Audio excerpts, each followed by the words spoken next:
Well, guys, the race is on to $5 trillion, and there are some stocks that Wall Street absolutely believes is going to be the leader and the eventual winner. But is this typical Wall Street BS where they're just simply pumping stocks, or is this something actually that could happen? And do they actually have some great points? Are they actually onto, hey, who is going to win this race to $5 trillion? Because clearly the race is on. Just make sure you like the video if you like getting the truth out the hype, because that's exactly what you're going to get today, guys. And let's see exactly what Wall Street has to say. They make some good points here in this video, I think. Now, in regards to who's going to win this race, I'll give you guys my take here in just a second. But the top three leaders that we're going to talk about today have all been screaming buys recently, and we gobbled up shares of all of them. So make sure you check out the pinned comment down there for my group if you want to see all those buy and sell alerts in real time. And if you want to talk about and analyze stocks like this, learn how to do due diligence and so much more. We'll talk more about it at the end because the earnings flash sale ends this weekend, guys. It ends and the price goes back up. So check it out. It's the pinned comment down there. But let's jump in here and see exactly what Wall Street has to say about this. Joining me now to take a look at the Mag 7 after a week full of earnings for the group. We want to welcome in our next guest. That's Phil Rosen, Chief of Market Strategist of ProCap Financial and founder of Opening Bell Daily. All right, Phil, we got some time before the opening bell today. I just want to get your big picture take on the Mag 7 as a group. There does seem to be some bifurcation. What's your thought? The Mag 7 really have had to play catch up this year, and I think we've seen that in the last month. Everything came back with a pretty good amount of strength, but we've seen the separation with NVIDIA, with Google, Alphabet leading the way. And to me, the earnings story this week reaffirmed that separation because we had so much strength from Alphabet, and the other stocks kind of fizzled out, so to speak. And Amazon was pretty good as well, but Alphabet really stood out to me as the big winner here. And it feels like, because once upon a time, it was a rising tide lifting all boats. And now it feels like, I don't want to call it a zero-sum game, but it's definitely becoming a tale of two different members of the Mag 7. And you wonder if we're going to whittle it down to the Mag 4. I'm not going to name names on who would be kicked out because I don't want anyone mad at us. Quick thought. Sorry, I have to laugh. I have no idea what stock she's talking about. I have no clue as to what has the, rabid fans that'll be down in the comment section telling you you're wrong. No idea. But anyway, it's pretty funny.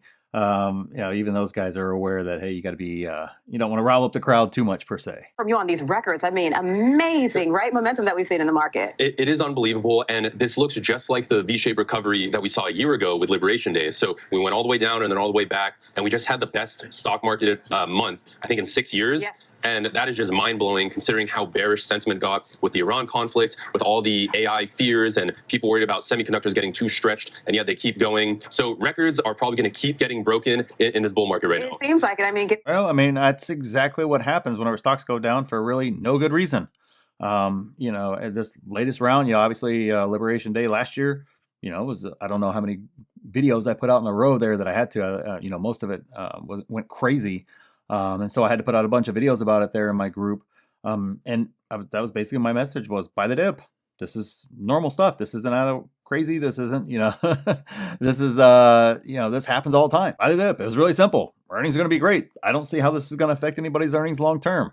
The narrative did not go along with what the actual reality I thought was going to be. And the same exact thing this time around with the Iran conflict. I'm not talking about the human toll. That's a very, very different toll. I'm not referring to that at all. Obviously, that's tragic. But in regards to how it's going to affect the stock market, we've had far worse wars, far worse conflicts. It's the same exact thing. Russia, Ukraine, everybody thinking the whole, stock market was going to tank. And it was like, no, it's not. It's just going to be a buy dip opportunity and turn right around, correct back the other way. It's exactly how it played out this time around too. With Iran, hey, put out a bunch of videos, same exact thing, trying to calm everybody down and, hey, buy the dip. It's pretty simple stuff, especially whenever it's something like that. There was no logical way I could see how it was going to affect earnings. It just wasn't. And we saw that, more importantly, in earnings, this earnings season so far. And so, obviously I don't think it's good long-term for the economy or for companies or anything else of that nature, but the fear and the overreaction are so dramatic. And it's just like, man, this isn't financial crisis 2.0. This is a conflict in the Middle East, which always seems like there's always some sort of conflict going on in the Middle East there.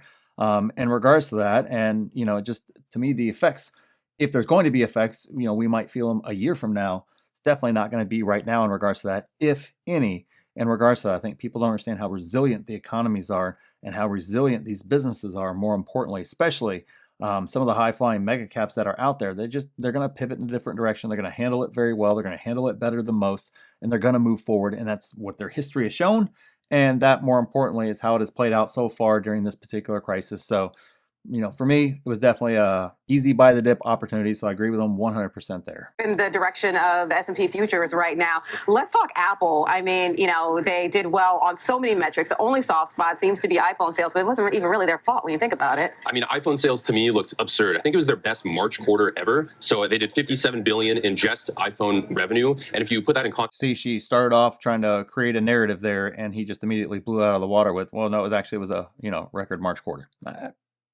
Is what it is. That's more than Chipotle's entire market cap. So they're doing that in 3 months, what Chipotle does in its existence, right? So that is just an absurd stat. And Apple really, with their next CEO being a lifelong engineer in their hardware department, they are betting that hardware is going to shape the next stage of this AI era. And they're pretty much the only company in big tech that has a real hardware-driven guy as CEO. You look at Microsoft, Meta, even OpenAI. These are all software executives. True. Now they got a hardware guy coming in after Tim Cook, and I think that's going to be the big bet they're making. And if you think about their 2.5 billion user base, they have so much distribution, so much hardware already in the market that everything they're pointing to, they're just going to triple down on this hardware move here. When you're in the ecosystem, it's hard to get out because I sit here with an iPhone, a Mac, got AirPods, you name it, iPad, etc. Once you're in, it's hard to get out. What's interesting now is the grace that the market has on Apple for AI, and they're spending on AI because it was like, oh, where is Apple with regard to AI spending? And, they were discounted for some time, but now it seems like the market is treating Apple differently. I think. Yeah. I mean, I remember that whole time frame, and I was saying, hey, they're going to do it their way.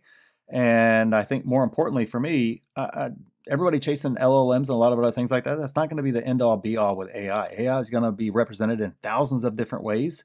And I think each of the Mag 7 and a lot of smaller companies too, don't get me wrong, it's not going to be just the Mag 7, but each one of them is going to use it, and more importantly, monetize it, which is what matters, in a very, very different manner. We're already seeing that. NVIDIA monetizes it one way. Palantir monetizes it in another way.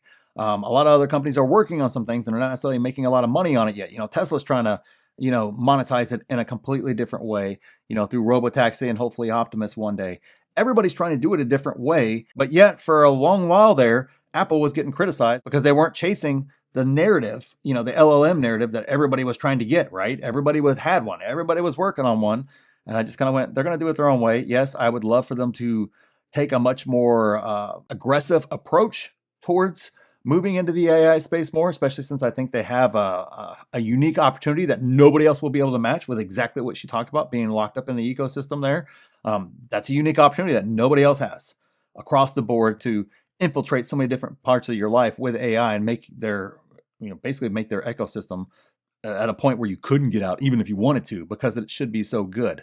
But I think they're also going to go, okay, well, we'll take the Apple approach that they've taken for the past 20 years of, we'll let somebody else figure it out and then we'll just buy them, right?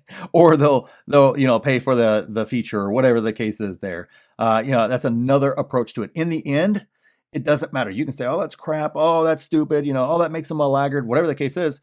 All I know is if it prints to the bottom line, that's all that matters. You can be the leader in everything. You can be the AI leader. And if you can't figure out how to make a profit from it, it doesn't freaking matter from the stock perspective. It's just bottom line. Cure cancer, we talk about it all the time. Cure cancer, doesn't matter if you can't make it turn into profits. Doesn't freaking matter. I would never own that stock, and neither would anybody else long term after the pump, right?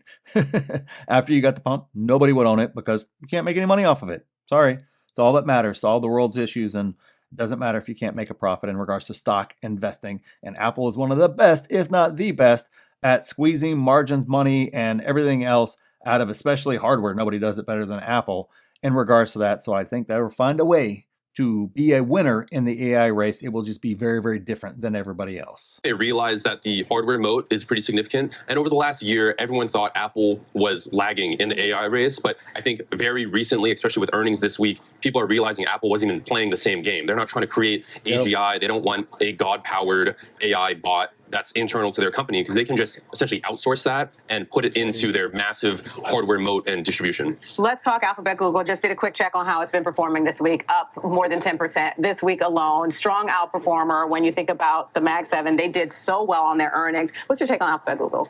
Alphabet is probably going to eclipse Nvidia at some point in the next couple months, is my expectation. They're within 6% right now of Nvidia's market cap. And my expectation is that they will win the race to 5 trillion, the market cap 5 trillion. And people had the same assumptions about Alphabet as they did about Apple. They thought Google's lagging the AI race, and OpenAI's ChatGPT was supposed to kill search. That obviously did not happen. Yeah. Alphabet still looks absurdly profitable in every single vertical of its business. It has stakes in Anthropic and a bunch of other venture bets. So all of this points to a very diversified, robust fortress business. And this is probably going to be, this is my pick for the Mag 7 this year. I think it's going to outperform every single company. And again, that's not a contrarian bet by any means. That's probably what a lot of people think, but I'm very bullish. No, I mean, Well, there you go, right there. He has it as the first to 5 trillion there. I'll give you my take here on after he's done discussing all the various stocks they're going to talk about today there in regards to that. But yeah, I mean, guys, we identified Apple 2 years ago, or excuse me, I got Apple in the brain. We identified Google 2 years ago as just being a stupid steal deal. None of the narratives ever made sense. I kept looking at the earnings, kept looking for search to go down. It just was like growing, and then it started accelerating, and then it started accelerating more. And it's like, what is going on here? You got to go to the truth, right? The truth is in the earnings, not in the narrative, because the narrative is saying, AI and ChatGPT are killing search, and search was growing double digits. I mean, it was right there in earnings. Like they literally would be discussing earnings on shows just like this on YouTube and everywhere else, and it'd be like, that ChatGPT, look at their growth rates. They're absolutely killing search. And I'm like, I don't know, search is growing double digits, so they're killing something else. I don't know what they're killing, but search as old as it is, growing at double digits. That's incredible. It's unbelievable growth given how mature that business is, but everybody wanted to ignore it. And that's why we were able to pick up shares so cheap, right down the 150 range or so. It seemed like forever. You could even get it for under 100 a couple of years ago. Just easy, easy, easy money when Wall Street gets that dumb. And we'll see right now. Nvidia is kind of in a doghouse. Are we kind of seeing kind of a reverse scenario there? Obviously, Amazon was in the doghouse for a little while. It seems to have turned a corner. That was the one that we had, basically for all of last year. Right after Google took off, I was like, all right, well, let me switch my focus to Amazon there. Still getting disrespected. I was kind of buying both there at the beginning of 2025. Nice, boring, simple, great businesses that are crushing it on earnings. And for whatever reason, the narrative goes against them. And now magically, everybody's all about it. Now they're going to be the winner, right? Google was literally dead money up until last summer. Literally dead money, the laggard, last place. They're just out to lunch. And now all of a sudden they're going to be the first to 5 trillion, take over Nvidia. They're on the cover of Time magazine. And just like amazing what, 9 months and nothing changing in that 9 months except for the narrative does for a company there. That's why those earnings are so critical. That's why I preach it so, so much. Get into the earnings. It tells you the real story. Ignore the noise and everybody else. Listen, to reinforce that point, I recall that Dan Ives had expected both Alphabet, Google, and Nvidia to reach the $5 trillion market cap. I don't remember if he expected Microsoft to get there too, but Microsoft is some distance now. Like you mentioned OpenAI, but OpenAI has been seen as a negative. The exposure of Microsoft, along with the worries about agentic AI and the impact to the software space, that's really dinged Microsoft this year. But going back to Alphabet, Google, how much of a threat is Alphabet, Google to NVIDIA's dominance in chips? I'm not really focused on whether they're going to compete in the chip market. Okay. I think both of them will continue to dominate. And if the AI promise and the AI boom is what we all expected to believe, at least the bulls expected to believe, both of those companies will do just fine. So they're not going to be too concerned about cutting into each other's markets, I don't think. Yep. Love his answer right there. Everybody trying to play the zero-sum game and trying to create, well, if they do this, then that'll kill that. I can't stand it. It's just, he's absolutely right. They're going to do their things. They're going to create some chips. Apple's been doing chips for years. That didn't seem to affect any NVIDIA, when they first brought in their own chips. You just kind of have to look beyond that type nonsense of zero-sum games, winner take all that goofy stuff that everybody likes to take because it gets you excited. It gets you all emotional. It raises the stakes per se. All that stuff is done to create engagement, to grow followings. That's the intent behind it, not because it's the actual reality stock market, because it's not going to be. So love the answer there. Yeah, they're gonna run their own races, do some things with their own chips. NVIDIA's building chips that may or may not be useful to Apple or others anyways. So it doesn't freaking matter, right? They're gonna sell to other folks who those chips do matter to. And that's just kind of the way this type game gets played. So yeah, love his answer there. He didn't give us the typical Wall Street emotional, let me get you all excited or all worried or whatever the case is. Gave you the right answer. Ask you this. Okay, so we started earlier in our conversation talking about the records. You know the adage on Wall Street, sell in May and go away. Are you bullish on May? I would not be selling in May. I mean, I think generally we haven't seen the year pan out as a lot of people thought already, but a lot of that has been a lot stronger than what even the bulls expected. Okay. So if we just look at the last couple of weeks, we've seen such absurd strength, especially coming from semiconductors. I don't know what the thing would be to derail that momentum. If it wasn't a conflict in the Middle East, and if it's not rising inflation fears, if it's not the changing of the guard at the Fed, I'm not sure what to point to put this bull market off course here. Yeah, well, we certainly seem to put that geopolitical conflict under the rug right now. Hopefully that finishes sooner rather than later. All right, thank you, Phil. Appreciate it. Thank you for having me. All right, let's go and stop the video right there in regards to sell in May and go away. Obviously, we'll talk here about which one I think is going to get to 5 trillion first. But sell away, go away. I hope they sell. I hope so. I'd love to get some more discounts. Please sell and go away. Because I'm not selling. I'll be buying. I don't care. I hate all, I don't really pay any attention to any of those charts that say, oh, this is the best month to buy, this is the best month to sell, and election years do this. They're wrong just as much as they're right. I understand there's probably some sort of statistical anomaly that's there, but trying to guess individual stock, that may be right for the market overall, but I'm not buying the market. I'm buying individual stocks. And what I've seen is the stocks that I want to buy, there's always something to buy. Why would I sell during that time when I can be loading up shares instead? It's not all stocks. It's not every stock, but it seems like a lot of those different narratives and everything else, that was what kept people out of the market, before the election a few years ago. And, obviously various other times where it was supposed to be a down, everything was pointing negative. And then it turned out, wow, the market went on some epic run. Instead, it just did the exact opposite. So if you would have sold anticipating that, thinking you're going to buy in, and a lot of folks did, you ended up missing out on a lot of money. Easy money made just by simply holding and being ready to buy in the event it dips down. So I hope May is sell and go away. In regards to who gets to 5 trillion first, that's anybody's guess. If I'm guessing, and that's all that it is a pure guess based upon absolutely nothing, because I have no clue what Wall Street's going to do. I have no clue as to what earnings are going to do. I'd say absolutely. Google's a good bet there. Obviously, NVIDIA would not surprise me at all if all of a sudden it gets momentum behind it, like it seems like everybody else. All the other chip makers are all getting momentum right now. No doubt my money could turn around and pick back up again. I can make an outside case for Amazon, but it doesn't tend to move that quick.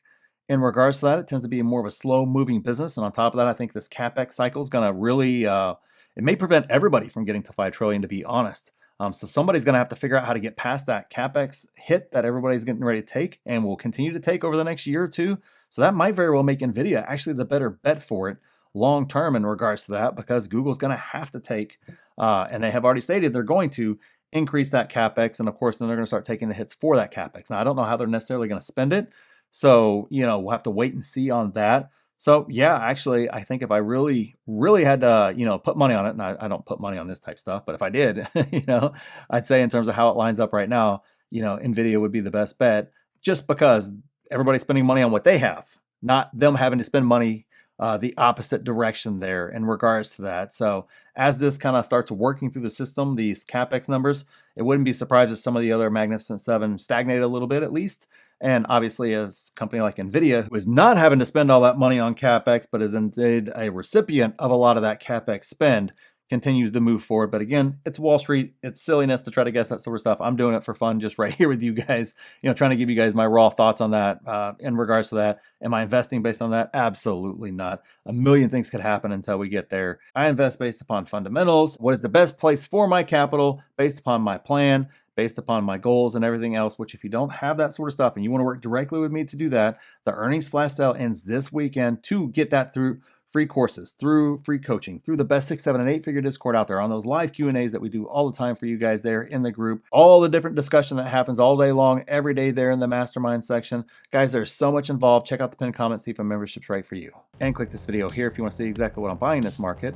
And click here to see my exact plan for this market. So thanks for watching, and we'll see you in the next one.